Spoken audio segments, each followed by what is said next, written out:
Welcome back to the sixth and final lesson in our study in Proverbs. In our class today, we'll look at the last 5 chapters of the Old Testament book collected mainly by Solomon. As we've mentioned before, nearly all of the book of Proverbs was collected by Solomon, with the exception of the last 2 chapters, which are attributed to Agur and Lemuel, respectively. We're told in 1 Kings chapter 4 and verse 32 that Solomon collected some 3,000 proverbs that he spoke. We have but a fraction here in the book of Proverbs, perhaps 400 or so. They cover virtually every aspect of life, from work to play, from the tongue and the heart, the hands, the feet. He speaks of kings and slaves, of husbands and wives and children. He writes of the diligent worker and the sluggard. But throughout we find that wisdom is laid beside folly over and over for us to see the advantage of wisdom. In today's class, we'll look at chapters 27 through 31. As you can see, we are looking at a variety of subjects that Solomon covers in everyday life that helps each of us.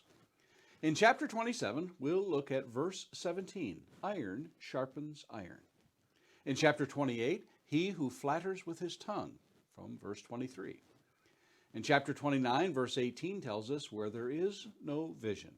We'll talk of that. Chapter 30, for I do not understand, in verse 18. And finally, in chapter 31, we're going to look at an excellent wife. I hope you'll glean from these lessons the wisdom from above you'll need to guide your life. Now, let's get started today in Proverbs chapter 27.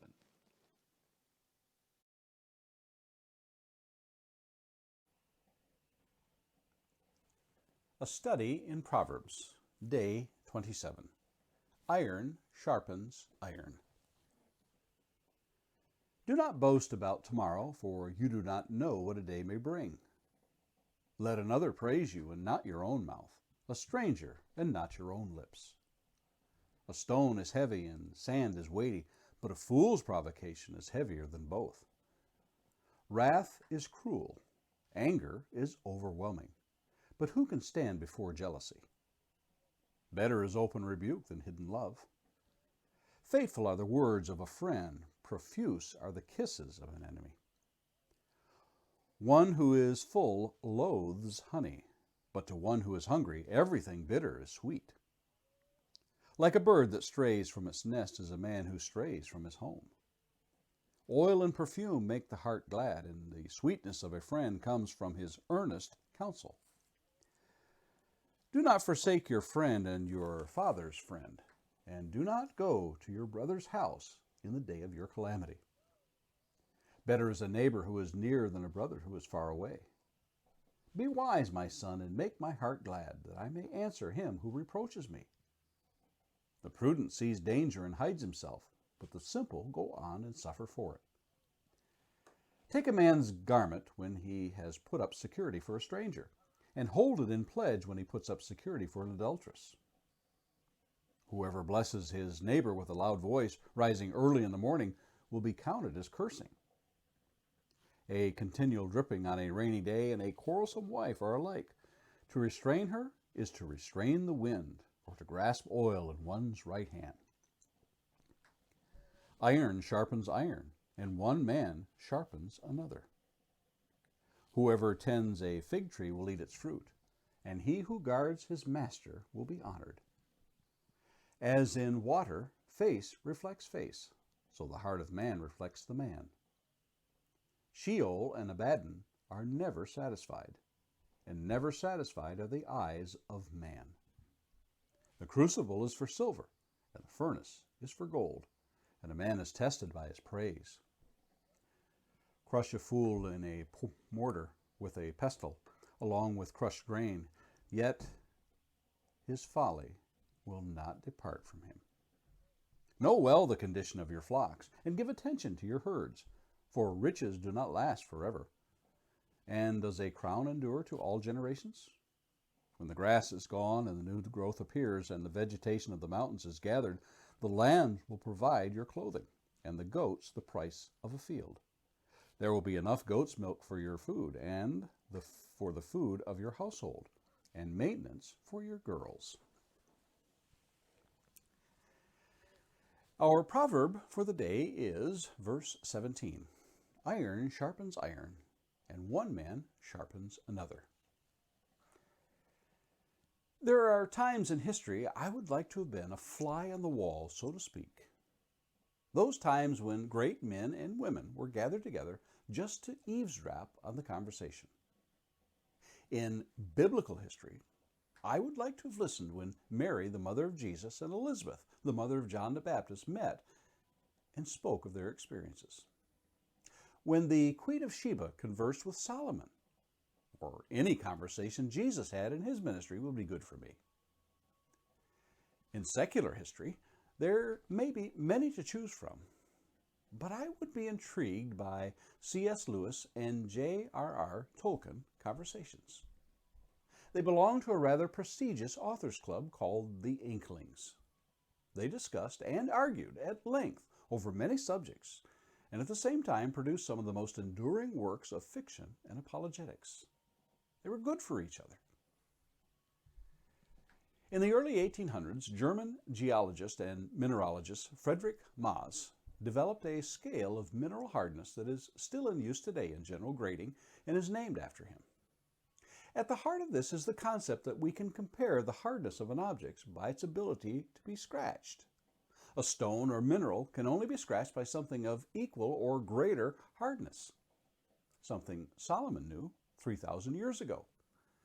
Intellect of equal caliber are able to scratch or sharpen, as it were, one another. So it is with healthy relationships, when each feels the freedom to speak and to be heard as well as to listen and learn. That relationship thrives. One need not think that the two must always agree. In this, one learns to temper their attitude and listening skills. There is a cautionary note that we must be struck here with, in that it is wise to understand the direction the two are heading. For surely one will lead the other, and that iron that sharpens would also dull if that companion is that of an unsavory moral character. If one is more easily led than the other, and the other is prone to unwise choices and character flaws, the results will likely be to a disadvantage. But we look on the positive here, for it seems that this is what Solomon is leading us to. Earlier in our walk through Proverbs, we looked at walking with the wise to become wiser. That proverb may very well be a companion verse to our proverb today. We might also consider another proverb from this chapter. Verse 9, oil and perfume make the heart glad, and the sweetness of a friend comes from his earnest counsel. Perhaps it is a realization that we are meant to walk with others and not to think that wisdom resides and originates in ourselves. We might make note of New Testament passages like Hebrews chapter 10, verse 24. And let us consider how to stir up one another to love and good works. Or in Paul's letter to the Thessalonians, 1 Thessalonians 5:11, therefore encourage one another and build one another up, just as you are doing. If I search for those which I may hold up as a light to illuminate this proverb from Scripture, I may find the likes of David and Jonathan. For I read in 1 Samuel 20, verse 42, then Jonathan said to David, go in peace, because we have sworn, both of us, in the name of the Lord, saying, the Lord shall be between me and you, and between my offspring and your offspring forever. I may look to Paul and to those to whom he surrounded himself.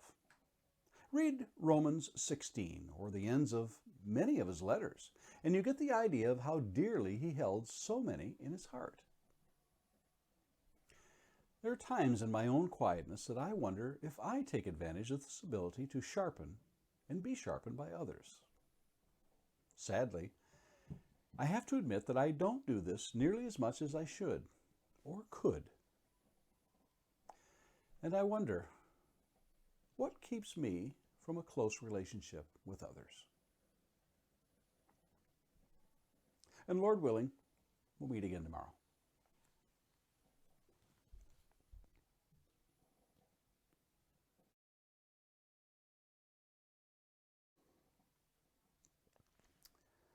A study in Proverbs. Proverbs Chapter 28. He who flatters with his tongue.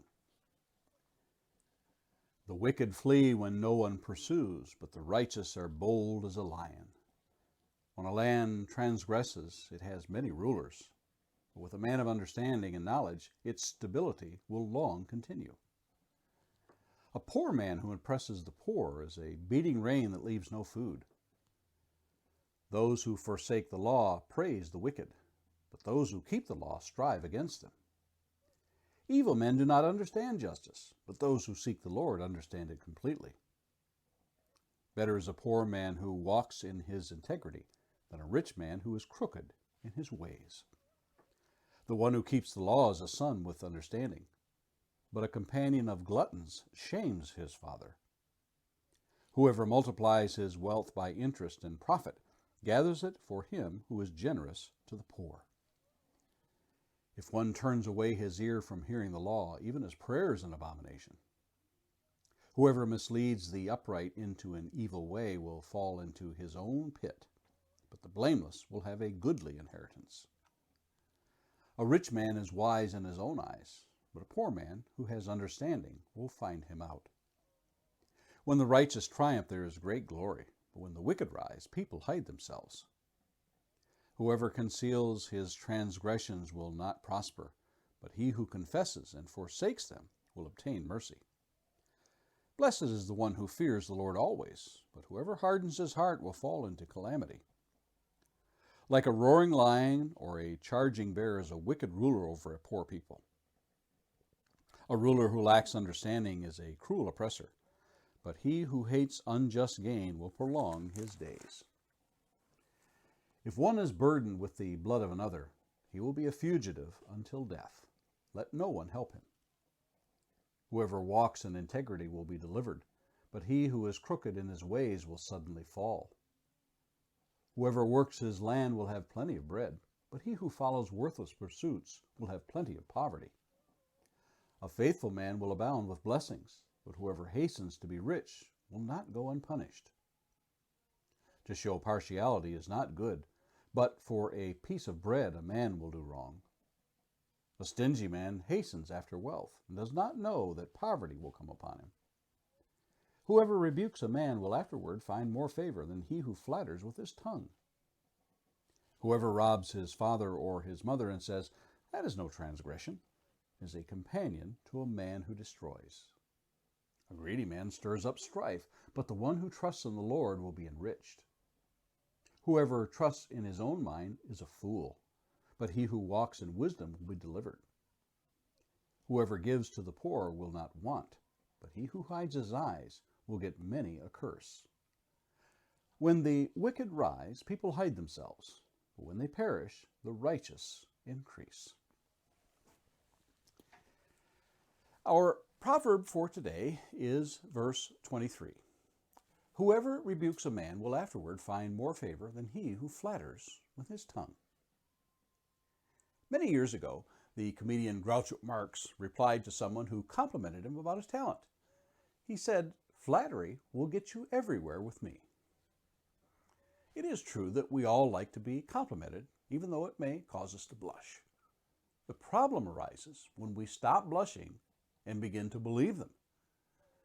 Here's one for preachers. "You preached well," said a friend to John Bunyan one morning. "You are too late," said honest John. "The devil told me that before I left the pulpit." There is an inherent danger in praise. Consider what Solomon has said on the subject. In chapter 27 and verse 21, "The crucible is for silver, and the furnace is for gold, and a man is tested by his praise." Chapter 29 and verse 5, "A man who flatters his neighbor spreads a net for his feet." In chapter 27 verse 14, "Whoever blesses his neighbor with a loud voice rising early in the morning will be counted as a curse." How does one know the difference between a praise and a compliment and the praise of a flatterer? The difference is what is at the heart of it. Usually, flattery is seeking a favor or lulling the recipient into a trap. The flatterer can usually count on the vanity of the person to overlook the dangers. That being said, we shouldn't always think there is an ulterior motive behind a compliment, but it pays to be humble in receiving them. The other side of this proverb is that of the rebuke. Unlike the compliment, you don't often find a person who enjoys being rebuked. Unlike the rebuke, you seldom hear the person say, "Hey, thanks for the rebuke. That was nice. Let's do it again." It's far more likely that you feel that stinging that accompanies a rebuke. It's like a punch in the gut. In all likelihood, we may feel we didn't deserve it. But Solomon says that a rebuke is better for us than the flattering tongue. I got to tell you, it sure doesn't feel that way at the time. But time and experience do a lot to tell us that we probably deserved it, at least in the eyes of the rebuker. Notice how I left room for my own innocence. Maybe I'm not as far along as I should be when it comes to receiving correction. Here's some more verses on the rebuke I ought to heed. In chapter 27, verses 5 and 6, "Better is open rebuke than hidden love. Wounds from a friend can be trusted, but an enemy multiplies kisses." Jesus said in the New Testament in Matthew chapter 18, verse 15, "If your brother or sister sins, go and point out their fault, just between the two of you. If they listen, you have won them over." I just need to remember that it's always with the end game in mind of what I'm going to learn from the rebuke, and always trying to gain wisdom. But I still wonder why I continue to struggle getting rebukes. Lord willing, we'll meet again tomorrow.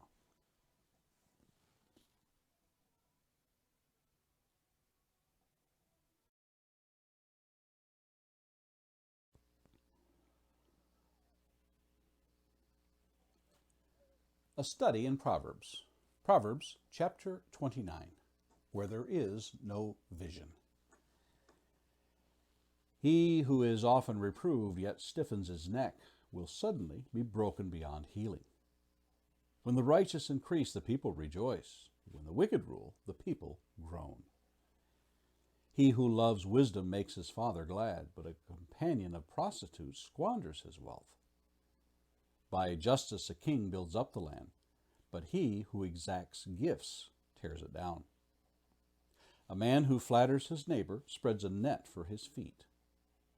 An evil man is ensnared in his transgression, but a righteous man sings and rejoices. A righteous man knows the rights of the poor. A wicked man does not understand such knowledge. Scoffers set a city aflame, but the wise turn away wrath. If a wise man has an argument with a fool, the fool only rages and laughs, and there is no quiet. Bloodthirsty men hate one who is blameless and seek the life of the upright. A fool gives full vent to his spirit. A wise man quietly holds it back. If a ruler listens to falsehood, all his officials will be wicked. The poor man and the oppressor meet together. The Lord gives light to the eyes of both. If a king faithfully judges the poor, his throne will be established forever. The rod and reproof give wisdom, but a child left to himself brings shame to his mother. When the wicked increase, transgression increases, but the righteous will look upon their downfall. Discipline your son, and he will give you rest. He will give delight to your heart. Where there is no prophetic vision, the people cast off restraint, but blessed is he who keeps the law. By mere words a servant is not disciplined, for though he understands, he will not respond. Do you see a man who is hasty in his words? There is more hope for a fool than for him. Whoever pampers his servant from childhood will in the end find him his heir. A man of wrath stirs up strife, and one given to anger causes much transgression. One's pride will bring him low, but he who is lowly in spirit will obtain honor. The partner of a thief hates his own life. He hears the curse, but discloses nothing. The fear of man lays a snare, but whoever trusts in the Lord is safe. Many seek the face of a ruler, but it is from the Lord that a man gets justice. An unjust man is an abomination to the righteous, but one whose way is straight is an abomination to the wicked. Our proverb for the day is verse 18. Where there is no prophetic vision, the people cast off restraint, but blessed is he who keeps the law. Do you know why people want to travel to Germany to drive on the Autobahn? Well, let me tell you. Generally, it's not because of the scenery. It's because they have been told there is no speed limit law. You're free to drive as fast as you want. That's what appeals to people. You know, they have tried without success to pass laws to slow people down. Why do they want to do that? Too many reckless drivers. That's right. When there are no laws governing speed, people become reckless. Well, not to burst your bubble, but there really are speed limits on some portions due to curves and other conditions. There are actually places in the world today that have no laws. Lawless places. But you might want to do some research before you pack your bags to move to a place with no laws. Remember, no laws, no police, no courts to protect you. The country of Libya descended into lawlessness during the Arab Spring beginning in 2010. Somalia is another country. There's a region between Afghanistan and Pakistan known as Fatah. It is a lawless region. You know who's attracted to these places? People seeking lower taxes? Nope. Vacationers? Not on your life. Those attracted are terrorists, murderers, and criminals. That's who loves lawless havens. Well, what on earth does this have to do with our proverb today? Well, turns out, plenty. Here are some renderings of this verse in other translations. The New American Standard Version reads, "Where there is no vision, the people are unrestrained, but happy is he who keeps the law." The Holman Christian Standard Bible reads, "Without revelation, people run wild, but one who listens to instruction will be happy." The New International Revised Version reads, "Where there is no message from God, the people don't control themselves, but blessed are those who obey the law." The Hebrew word for cast off restraint, unrestrained, don't control themselves, and run wild in these various translations is the word para. It is interesting that this same word is used when Moses was on the mountain receiving the Ten Commandments, while the people were down below casting an idol. Here's what Moses observed in Exodus 32:25.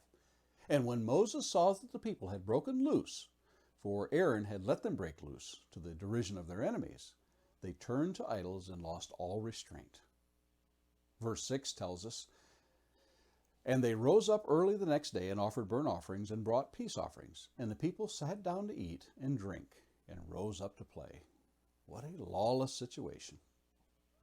We've seen examples of nations that have sunk into lawlessness and the conditions it produced. We have actually witnessed this recently in our own country, when crowds of people stand in opposition to the law and those who enforce it, and the devastation that it wrought. The same is true for people who profess to hold to God's laws and guidance when they either suddenly or gradually turn their backs on that nurturing and guiding word. The prophet Hosea gives insight into what happens to people of God who turn their back on his word. Hosea chapter 4 and verse 6 reads, "My people are destroyed for lack of knowledge. Because you have rejected knowledge, I reject you from being a priest to me. And since you have forgotten the law of your God, I also will forget your children." Paul gives a sobering commentary on those who became wise in their own eyes in Romans chapter 1. We begin reading in verses 21. "For although they knew God, they did not honor him as God or give thanks to him, but they became futile in their own thinking, and their foolish hearts were darkened. Claiming to be wise, they became fools."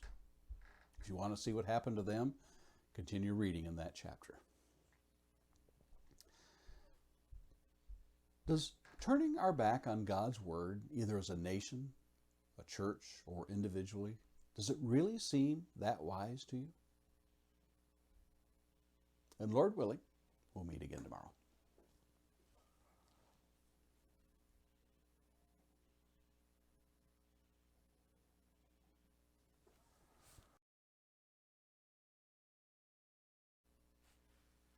A study in Proverbs. Proverbs Chapter 30. 4 things I do not understand.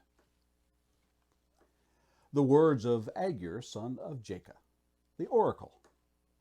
The man declares, I am weary, O God. I'm weary, O God, and worn out. Surely I am too stupid to be a man. I have not understanding of a man.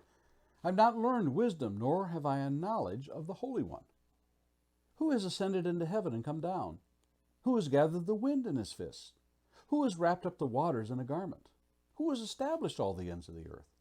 What is his name? And what is his son's name? Surely you know. Every word of God proves true. He is a shield to those who take refuge in him. Do not add to his words, lest he rebuke you, and you be found a liar. 2 things I ask of you. Deny them not to me before I die. Remove far from me falsehood and lying. Give me neither poverty nor riches. Feed me with the food that is needful for me, lest I be full and deny you and say, Who is the Lord? Or lest I be poor and steal and profane the name of my God. Do not slander a servant to his master, lest he curse you, and you be held guilty. There are those who curse their fathers and do not bless their mothers. There are those who are clean in their own eyes, but are not washed of their filth. There are those, how lofty are their eyes, how high their eyelids lift. There are those whose teeth are swords, whose fangs are knives to devour the poor from off the earth, the needy from among mankind. The leech has 2 daughters. Give and give. 3 things are never satisfied. 4 never say enough. Sheol, the barren womb, the land never satisfied with water, and fire that never says enough. The eye that mocks a father and scorns to obey a mother will be picked out by the ravens of the valley and eaten by the vultures. 3 things are too wonderful for me. 4 I do not understand. The way of an eagle in the sky, the way of a serpent on a rock, the way of a ship on the high seas, and the way of a man with a virgin. This is the way of an adulteress. She eats and wipes her mouth and says, I've done no wrong. Under 3 things the earth trembles. Under 4 it cannot bear up. A slave when he becomes king, and a fool when he is filled with food. An unloved woman when she gets a husband, and a maidservant when she displaces her mistress. 4 things on earth are small, but they are exceedingly wise. The ants are a people not strong, yet they provide their food in the summer.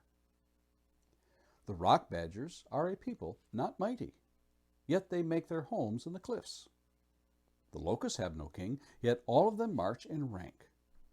The lizard you can take in your hands, yet it is in kings' palaces. 3 things are stately in their tread, 4 are stately in their stride. The lion, which is mightiest among beasts, and does not turn back before any. The strutting rooster, the he-goat, and a king whose army is with him. If you have been foolish, exalting yourself, or if you have been devising evil, put your hand on your mouth.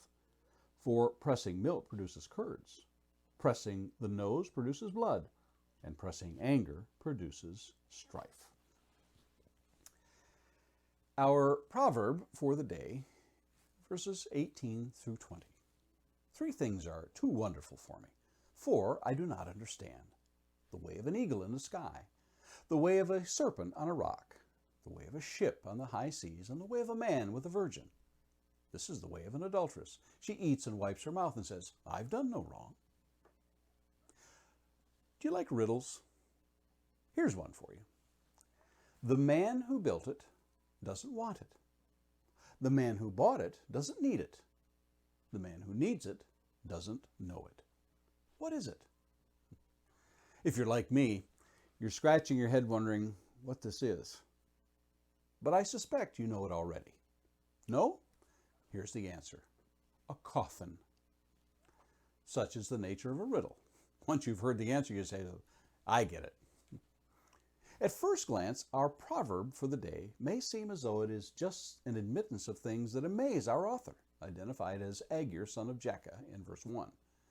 But step back, just like we did in verse 16, and look at the whole picture. Just like the riddle, I had no idea until it was revealed to me. I read this proverb for years without an understanding. Then one day, a wise man revealed what was right in front of me all those years. What do they have in common? The eagle, the serpent, the ship, and the man. If you don't know now, when I tell you this proverb, it will forever be changed, and never again will it be a mystery.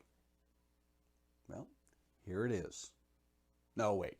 One more little bit of information. Verse 20 further helps us understand it. Okay, enough suspense. These four leave no trace or path from where they have been. Not the eagle in the trackless sky, or the serpent on the hard rock, or the ship rolling on the sea. But the fourth seems puzzling. A man with a maid. He too will leave no trace that the casual observer can see. But verse 20 ties these together in what appears to be an afterthought to the preceding verses. The adulterous woman thinks that by wiping her mouth symbolically, she declares there's no trace of her sin. Go back to this proverb in Proverbs 9, verse 17, chapter 9 and verse 17. Stolen water is sweet, and bread eaten in secret is pleasant. But he does not know that the dead are there, that her guests are in the depths of Sheol. The woman folly so seductively calls to the passerby. Who could know about the stolen water or the secret bread? But there is an all-seeing eye of God who reckons every deed. We may think our deeds are done in secret and in our what some call victimless crimes or sins. But we do pay a toll in our heart that in time can become callous to that deed. That thing he called too wonderful might be better rendered here mysterious or hard, as it is in other places. In Deuteronomy chapter 30 and verse 11 we read, "For this commandment which I command you today is not too mysterious for you, nor is it far off." In Genesis 18:14, God says, "Is anything too hard for the Lord?" Do you think one day you'll go back over these Proverbs and search them once again and uncover the mysterious aspects you don't yet understand? I hope so.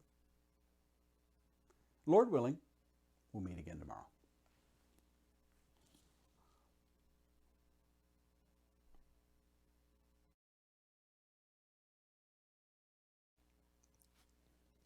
A study in Proverbs, chapter 31, an excellent wife. The words of King Lemuel, an oracle that his mother taught him. "What are you doing, my son? What are you doing, son of my womb? What are you doing, son of my vows? Do not give your strength to women, your ways to those who destroy kings. It is not for kings, O Lemuel, it is not for kings to drink wine, or for rulers to take strong drink, lest they drink and forget what has been decreed, and pervert the rights of all the afflicted. Give strong drink to the one who is perishing, and wine to those in bitter distress. Let them drink and forget their poverty, and remember their misery no more. Open your mouth for the mute, for the rights of all who are destitute. Open your mouth, judge righteously, defend the rights of the poor and needy." An excellent wife who can find? She is far more precious than jewels. The heart of her husband trusts in her, and he will have no lack of gain. She does him good and not harm all the days of her life. She seeks wool and flax and works with willing hands. She is like the ships of the merchant. She brings her food from afar. She rises while it is yet night and provides food for her household and portions for her maidens. She considers a field and buys it. With the fruit of her hand she plants a vineyard.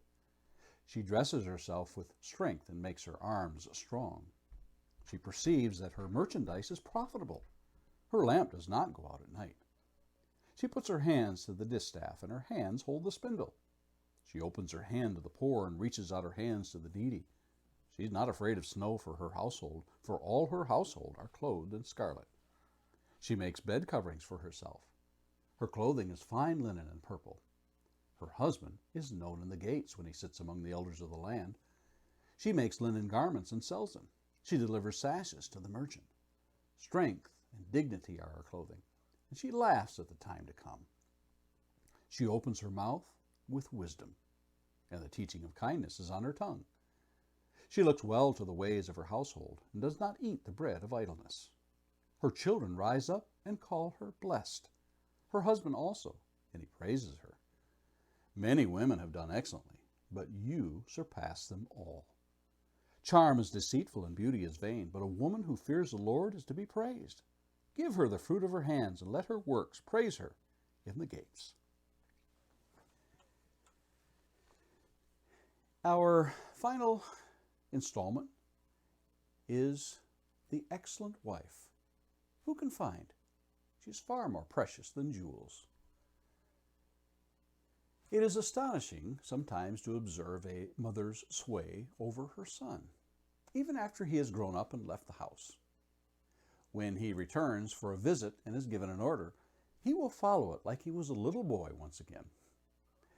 Even in the realm of her teachings, he will reflect back on her words long after she has passed on from this life. Such is the influence of a mother. Chapter 31 is a single chapter attributed to King Lemuel. Who is he? Well, that information is lost to the annals of history.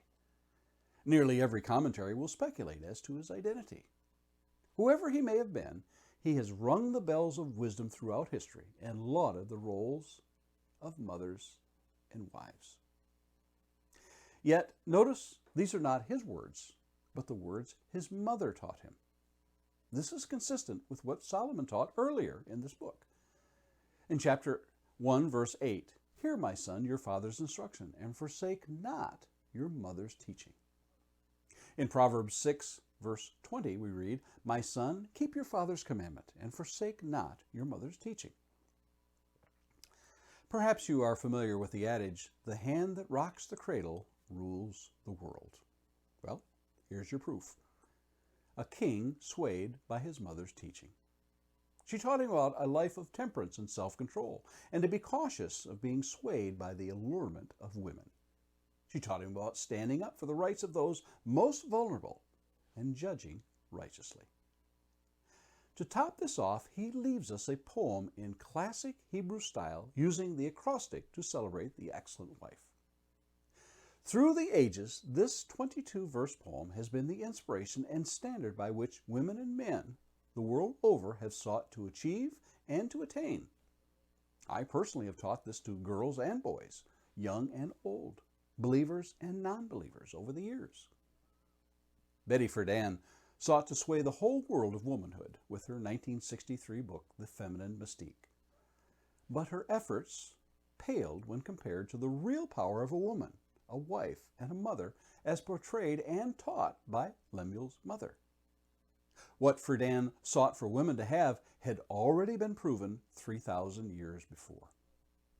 Every line of this poem lauds the success of this remarkable creation of God. Search the passage for what the woman cannot do, and you'll be long at it. What wealth, what treasure, what riches can a man search for that are not found in his own home? All that he has been entrusted to her. How is it that the husband is known in the gates in verse 23? You think he achieved this apart from his wife? Think again. Look at the text. I've read from time to time articles that sought to put a dollar value on what a mother would earn for all her talents. Talents like academic advisor, accountant, athletic director, coach, dietitian, event planner, groundskeeper, janitor, judge, magistrate, laundry manager, maintenance supervisor, photographer, plumber, psychologist, nurse, tailor, social media specialist, just to name a few. Thanks to salary.com for giving me that list. If paid what she was worth for all these roles, her income would be in the neighborhood of $178,000 a year. Take a look at those modern roles listed and then look at Proverbs 31 in those 22 verses.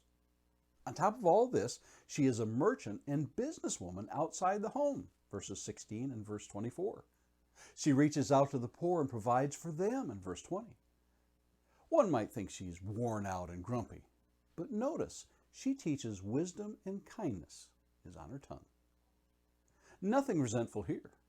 Imagine that after all that she has accomplished, if her family was unappreciative, but they are not. She is indeed appreciated by children and husband. And oh yes, she fears the Lord. Her husband won't be the only one known in the gates. Can you think of a more honored profession? Have we given her the honor she is due? I hope that this 31-day study has been profitable for you. I know it has been for me. And Lord willing, we'll meet again on another day and another study.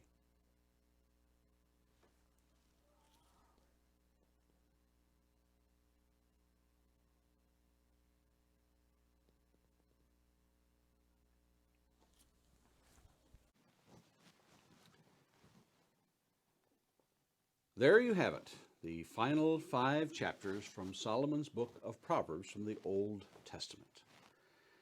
In these 6 lessons that we have presented, it's our hope and prayer that they prove to be useful by not only examining the individual proverb, but also simply in hearing each word of each verse as we have read the chapters in their entirety.